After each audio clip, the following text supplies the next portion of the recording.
আজকের লেখা মরীচিকা। মরুভূমিতে বুঝি নতুন করে বাঁচার বৃষ্টি এলে। জানি না সে বৃষ্টি কি বর্ষা ঋতুর নাকি ক্ষণিকের তৈরি হওয়া মেঘের। তবু বৃষ্টি এলো, জলে ভিজে একরাশ ভালো লাগা নিয়ে হাত বাড়াতে চায় মরুভূমি বৃষ্টির দিকে। কিন্তু কিসের এত ভয়? কেন নিজের অজান্তেই গুটিয়ে নেয় সে তার হাত? কিসের এত দ্বিধা তার? মরুভূমির ভয়?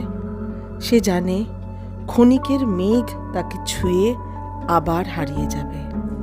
আরও একাকিত্বের স্বাদ তাকে জড়িয়ে নেবে শুকনো বালির আঁচলে। চোখ বুজে হারিয়ে যায় সে।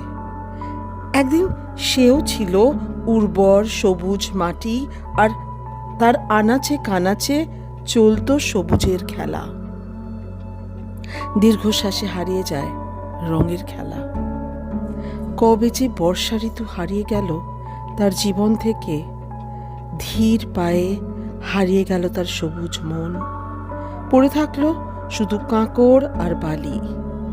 আজ এত বছর পর তাই আবার নতুন করে রঙের সিঞ্চন করতে ভয় করে। সময় চায় সে বোঝার। মনে মনে জিজ্ঞেস করে সে, তুমি কি বর্ষার বৃষ্টি ধারা, নাকি ক্ষণিক মেঘের জল, নাকি তুমি আমার শুকিয়ে যাওয়া দৃষ্টির মরীচিকা?